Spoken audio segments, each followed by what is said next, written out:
Olá, meu nome é Luciana e eu vou falar agora a segunda parte da questão da guarda, da tutela e da adoção e o procedimento previsto no artigo 165 e seguintes do Estatuto da Criança e Adolescente.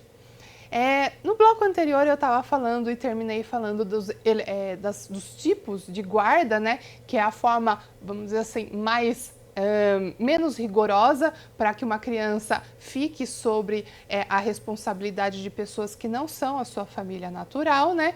E agora a próxima, que eu já vou entrar nos detalhes, é a questão da tutela. Isso são classificações que são doutrinárias, né? Mas que são importantes para a gente entender melhor como esses institutos funcionam na prática, né? A tutela ela pode ser testamentária, que é aquela prevista, né, que os pais nomeiam um tutor no seu testamento, né, e que eles podem, ou então qualquer outro documento, né, que pode ser registrado em cartório, em que pais prevêem então quem vai ser o tutor. Isso normalmente são de famílias que têm algum patrimônio, né, em que depois os herdeiros vão suceder, algum tipo de administração, às vezes empresarial, né.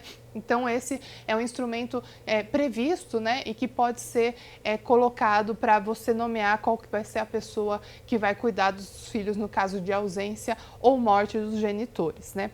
É legítima quando não há um testamento e fica incumbido aos parentes consanguíneos da criança, né, que está previsto aqui no artigo 1731 do Código Civil. Via de regra, e aqui até no caso do Brasil, que é um país majoritariamente, vamos dizer assim, cristão católico, né? Não, ele é laico, né? Mas temos a tradição, né, da figura dos padrinhos, né, de batizado, que normalmente são as pessoas que vão ficar responsáveis pelos filhos, pelas crianças, né, que eles são padrinhos e madrinhas, né, e que isso pode se dar nas mais diversas religiões, né, e às vezes isso é considerado, então, as pessoas que vão ficar responsáveis no caso de ausência ou morte dos genitores, né? E tem a dativa, quando é inexistente qualquer previsão testamentária ou no caso da legítima, né? Que é o artigo 1732. Então é interessante aqui, já fazendo um paralelo, né, na leitura do ECA com o Código Civil, que também tem toda essa previsão aí, a parte de sucessão familiar, né? As crianças e adolescentes cujos genitores forem desconhecidos, né, falecidos ou que tiverem suspenso ou destituído o poder familiar, terão tutores nomeados pelo juízo ou serão incluídos em programa de colocação familiar, né? Existem pessoas que podem exercer profissionalmente isso, principalmente no caso de crianças que têm algum patrimônio a ser gerenciado, mas ainda não alcançaram a idade civil para gerenciar, né, e tomar e serem responsáveis por todos os atos da vida civil. E aí é o juízo que nomeia, né? Então é no caso aqui da dativa. Mas na verdade todos eles passam por um procedimento judicial, seja a testamentária, a legítima ou a dativa. A adoção eu não vou entrar em muitos detalhes, né? Mas só para vocês saberem, tem uma questão importante aqui, que a adoção até os 18 anos é regulamentada pelo regime do ECA, tá? Porque o ECA é o Estatuto da Criança e do Adolescente. Então, até 18 anos, se a pessoa tiver em condição para ser adotada, vai observar o procedimento do ECA. E para os maiores de 18 anos, né, aplica-se o regime do Código Civil, sendo que o ECA é subsidiário. Mas quem são as pessoas com maiores de 18 anos que podem ser adotadas? São aquelas pessoas que às vezes não têm a condição de responder pelos atos da vida civil, né? Às vezes, quando a pessoa tem alguma doença mental ou física que a impossibilite, né? Não é qualquer tipo de deficiência, tem que ser uma deficiência que justifique a necessária atribuição de um tutor, né?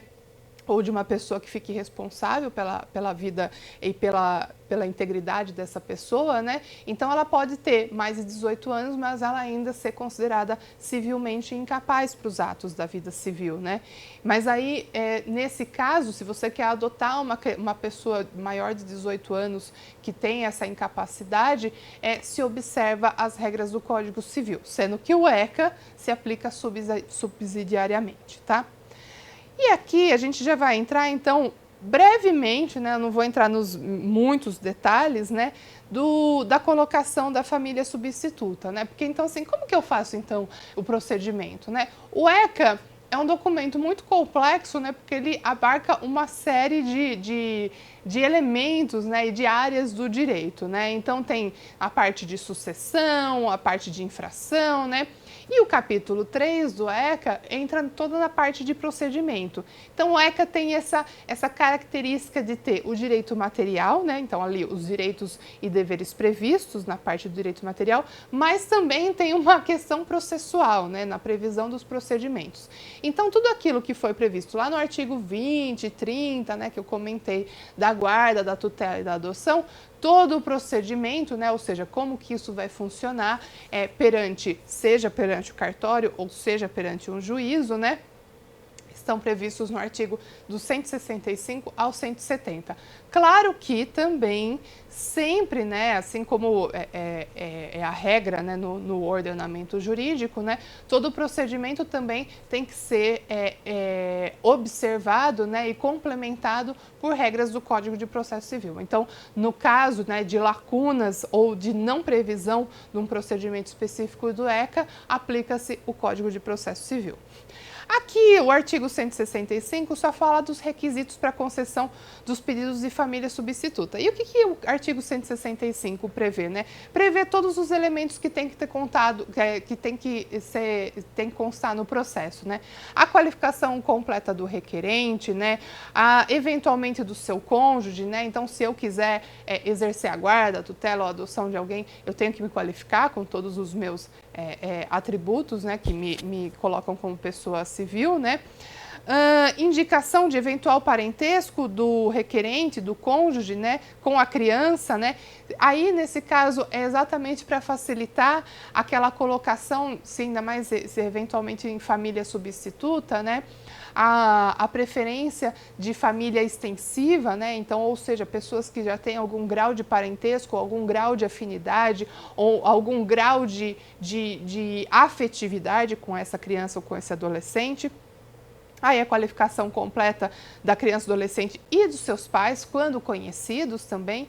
Isso aqui é uma previsão, até porque depois dos 18 anos, a criança ou adolescente que sabe que é adotada, né, e quiser conhecer a sua família originária, ela tem o direito de ter acesso aos autos, né, e saber quem foi a sua família natural, se isso também os pais estiverem de acordo depois no momento da destituição, né. A indicação do cartório, onde foi inscrito o nascimento, sempre colocando a cópia da respectiva certidão, a declaração e existência de todos os bens, né, porque a criança e adolescente pode ter bens em seu nome também, né.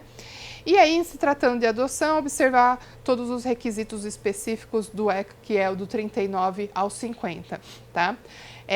Por isso que eu falei para vocês, a adoção, vocês tiveram uma aula específica sobre isso, porque tem muitos elementos aí. Aqui, o artigo 166, eu só copiei o caput e os parágrafos eu fiz um resumo, mas eu recomendo que vocês leiam no começo ao fim, mas aqui o que eu resumi é o que se trata cada um desses parágrafos, né? O artigo 166 fala, se os pais forem falecidos, tiverem sido destituídos ou suspensos do poder familiar ou houverem aderido expressamente ao pedido de colocação em família substituta, esse poderá ser formulado diretamente em cartório. Em petição assinada pelos próprios requerentes, dispensada a assistência ao advogado, né? Então, quando há anuência de todas as partes, né, e às vezes é só uma questão de família em que você vai regularizar a situação de fato, isso pode ser registrado em cartório, sempre ouvido o Ministério Público também, mas aqui é um procedimento mais simples, né? Mas isso não é no caso de adoção, tá? O parágrafo 1º prevê esse procedimento na hipótese de concordância dos pais, né? Aí coloca todos os prazos, de 10 dias, 5 dias, coloca aí 1000 detalhes, né? Sempre prevê, no parágrafo 2º, sempre a questão da orientação da equipe interprofissional para as partes ficarem cientes que a adoção é irrevogável. Então, sempre reafirmando, né? O ECA tem como princípio sempre tentar manter ao máximo a criança ou adolescente com a sua família natural. Isso é um princípio maior que rege todas as relações tanto para a questão aí da perda do poder familiar. Então, sempre se reitera essa necessidade de ter uma equipe interprofissional explicando exatamente os efeitos de cada uma das decisões para as partes envolvidas. Então, para quem for adotar, eles têm que ficar cientes que é uma medida irrevogável, que eles vão ficar responsáveis por aquela criança como se genitores dessa criança fossem, né? E para os pais que querem colocar a criança em adoção, também falar que depois eles não podem se arrepender e voltar atrás, né? Aqui o parágrafo 3º prevê o direito do sigilo dos pais. Então, se os pais não quiserem nunca mais ter contato com aquela criança, eles podem ter esse direito, só que daí sedimentado, né, e previsto no procedimento. Tem que ter a necessidade de manifestação na audiência. O consentimento, ele é retratável no prazo de 10 dias após a sentença que extinguir o poder familiar. Então, eu não tinha falado no outro bloco, que falando assim, que uma vez que você decide colocar para adoção essa medida, né, essa destituição do poder familiar, ela é irrevogável. Ela é irrevogável até 10 dias após a prolação de sentença que extingue o poder familiar. Então, se ali ainda tiver algum arrependimento, o pai ou a mãe tiver algum arrependimento, ele pode se manifestar no prazo de 10 dias contados da prolação da sentença, tá? Uma coisa que é importante, você não pode colocar uma criança para adoção ou falar que você não quer mais exercer o direito de guarda, exercer o seu poder familiar em relação à criança durante a gravidez. Só é possível manifestar-se pela perda do poder familiar após o nascimento. Então, aquela questão até da barriga de aluguel, né? Existem situações de fato, mas o direito não reconhece. É necessário o nascimento da criança para se começar o procedimento. Então, o procedimento ele não pode acontecer antes. A criança ela tem que ter nascido, né? Até porque, às vezes, é no momento do nascimento que a mãe cria algum vínculo e percebe que quer ficar com aquela criança, né? Então, aí tem uma questão psicológica em que o ordenamento jurídico pressupõe a necessidade que o consentimento ele vai ser considerado somente a partir do nascimento, né? E aqui o parágrafo 7º fala da orientação profissional tanto para a família natural quanto para a família substituta. Isso é importante por conta daquilo que eu comentei, né? Como é algo muito sério, né? Você está falando a respeito de você cuidar de um ser que está em desenvolvimento, né? Tanto a família que está deixando de cuidar daquela criança, quanto a família que vai ter a responsabilidade de cuidar daquela criança, todos têm que estar muito cientes da decisão que eles estão tomando. Então, sempre vai ter uma equipe técnica profissional acompanhando, né? Que, como eu disse, são assistentes sociais, psicólogos, às vezes médicos, né? Entre outras, e aí no caso de criança, adolescente, indígena ou quilombola, no caso de antropólogos, também vão compor essa equipe multidisciplinar, tá? O artigo 167 fala da autoridade judiciária, né, que ela pode, tanto de ofício, essa aqui são uma das poucas exceções que a gente prevê em relação ao dever de ofício do juiz, né? O juiz é sempre aquela figura que ele tem que ser provocado pelas partes, né? Ele não pode decidir algo que ele não foi provocado a respeito, né? Mas no caso de criança e adolescente, o juiz ele tem muito poder, né? Inclusive ele pode decidir sobre questões que ele não foi ainda pedido, né? Que não foi provocado por nenhuma das partes, né? Então, aqui as 3 possibilidades. O juiz, tanto de ofício, a requerimento das partes ou do Ministério Público, determinará a realização de estudo social ou, se possível, perícia por equipe interprofissional, decidindo sobre a concessão de guarda provisória, bem como, no caso de adoção, sobre o estágio de convivência. Então, tudo tem que ser um procedimento judicial aqui, quando você está colocando a criança numa família substituta, né? Que às vezes começa com a guarda, né? A criança fica lá um tempo, vai visitar, conhece um pouco, né? E aí vai passando todos os passos, né? Para até a convivência definitiva, né? Deferida a concessão da guarda provisória ou do estágio de convivência, a criança ou adolescente será entregue ao interessado mediante o termo de responsabilidade, né? Porque colocar uma criança na casa de um estranho, né, que assim, não é a sua família natural, requer muita responsabilidade, requer que essas pessoas estejam comprometidas inclusive judicialmente a respeito, né, e que podem responder perante a justiça se não cumpriram com todos os seus deveres e as suas responsabilidades em relação à preservação e exercício dos direitos dessa criança e adolescente, né. Então existe esse documento que se chama termo de responsabilidade, né.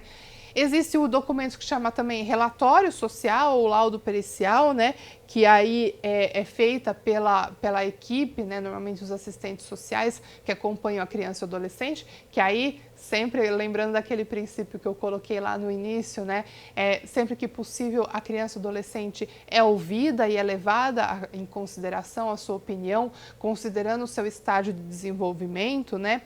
E sempre é dado a vista aos autos ao Ministério Público para fazer o seu parecer, né? Então, tudo tem o acompanhamento do Ministério Público. O artigo 69 fala das hipóteses em que a destituição da tutela, né, ou a perda ou suspensão do poder familiar constitui o pressuposto lógico da medida principal de colocação em família substituta. Será observado sempre o procedimento contraditório, né? Isso aqui é a efetivação do direito constitucional do contraditório e ampla defesa, né? Então não é qualquer motivo ou às vezes qualquer denúncia que vai fazer você perder o poder familiar, sempre vai se dar a oportunidade para as pessoas que estão ali em processo de adoção a também manifestarem a respeito da sua versão dos fatos, né? E a perda ou a modificação da guarda poderá ser decretada nos mesmos autos do procedimento, né? Aqui a questão procedimental, né, que você não precisa entrar com uma outra ação, abrir um outro processo, né? O processo ele pode tendo todos esses elementos e podem ser decididas várias coisas no decorrer do processo, né? Concedida a guarda ou a tutela, vai ser observado o disposto no artigo 32 e quanto à adoção, o contido no 47, né? Então, aqui é só meio que o que o direito material diz e como ele se efetiva por meio do direito processual. Parágrafo único do 170 coloca sempre a colocação de criança ou adolescente sob a guarda de pessoa inscrita em programa de acolhimento familiar será comunicada pela autoridade judiciária à entidade por esse responsável no prazo de 5 dias, né? Então, existe a possibilidade dessa criança ser encaminhada em um local de adoção, né? Em instituições que as crianças ficam, né? Os famosos orfanatos, né? Em que aí a criança vai ficar aguardando para ser adotada. Eu trago aqui, então, já encerrando os nossos 2 blocos, né? Que, então, são esses 3 institutos que são importantes e o procedimento previsto no próprio ECA, né? Código de Processo Civil e Civil, também a respeito do procedimento para a guarda, tutela e adoção. Mas, para vocês entenderem um pouquinho melhor, o grande, vamos dizer assim, o grande problema no procedimento, principalmente da adoção, é a questão do tempo, né? Vocês vão ver que até os prazos, eles são muito curtos, né? Principalmente lá quando vocês lerem o artigo 165, 166, vai falar muito prazo de 5 dias, prazo de 10 dias, nunca passa muito disso, né? Porque tem que ser um procedimento célere, porque a gente sabe que quanto mais velha essa criança fica, mais difícil fica para ela ser colocada na família substituta, né? Principalmente para ser adotada. Principalmente as pessoas têm preferência em crianças recém-nascidas ou de pouca idade para serem adotadas, né?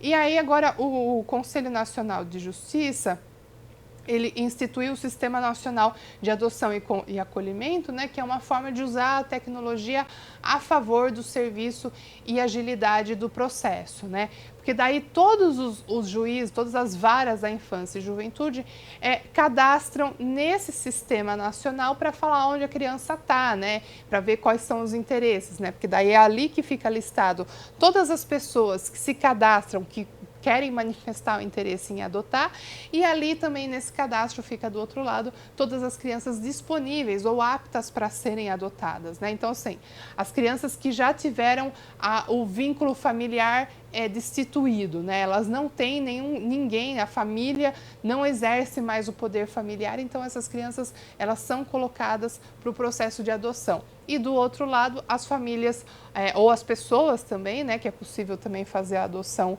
individual das crianças e dos adolescentes, né? Então todas as pessoas que estão aptas a adotar, né? Existe uma controvérsia a respeito da questão que as famílias ou as pessoas que querem adotar colocam ali as preferências do como querem adotar, então tem gente que fala que isso traz um caráter mercadológico, né? Mas é também uma forma da pessoa também ter condições de dizer se ela pode adotar uma pessoa com deficiência, se ela quer uma pessoa da mesma etnia, né? Ou se na verdade ela não tem preferência alguma, né? Porque é a pessoa que vai adotar e vai ter uma responsabilidade para o resto da vida, né?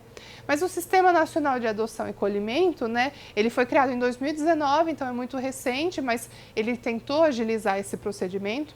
Nasceu da união do Cadastro Nacional de Adoção e do Cadastro Nacional de Crianças Acolhidas, né? Existiam antes esses dois cadastros, então agora se juntou em um só, né?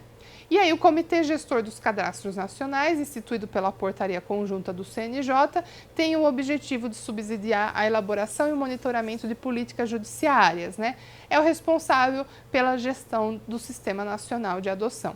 O sistema é regulamentado por meio dessa resolução, e ele abrange milhares de crianças e adolescentes em situação de vulnerabilidade com a visão global da criança, focado na doutrina de proteção integral, prevista na Constituição Federal e no ECA, e os maiores beneficiários do sistema são as crianças e adolescentes em acolhimento familiar e institucional, que aguardam o retorno à família de origem ou a sua adoção. Tá? O sistema possui um inédito sistema de alertas, com o qual os juízes e as corregedorias podem acompanhar todos os prazos referentes às crianças e adolescentes acolhidas e em processo de adoção, bem como todos os seus pretendentes. Então fica aparecendo, tem um sistema como se fosse de notificação, né? Com isso, há uma maior celeridade na resolução dos casos e maior controle dos processos, sempre no cumprimento da missão constitucional do Conselho Nacional de Justiça, né? Mas também, assim, não é acelerar e destituir e pular partes do procedimento, mas é agilizar a comunicação de todos esses elementos para facilitar o processo de adoção e para que as crianças tenham a condição de estar em um lar, né? Que sempre tem essa discussão. Existem abrigos e orfanatos que têm um projeto muito importante, mas a questão do vínculo familiar ele é muito importante para o desenvolvimento físico, mental, emocional, psicológico das nossas crianças e adolescentes. Por isso que quanto mais ágil é esse procedimento, melhor para a gente cumprir com os objetivos tanto constitucionais quanto do Estatuto da Criança e Adolescente. Eram essas as observações que eu queria trazer, eles até que são simples, né? Depois vocês vão assistir essa aula em complemento à aula de adoção, porque a adoção tem mais e mais detalhes, né? O objetivo dessa aula foi falar principalmente tanto da guarda da tutela, né? Mas também desse procedimento do artigo 165 e 170.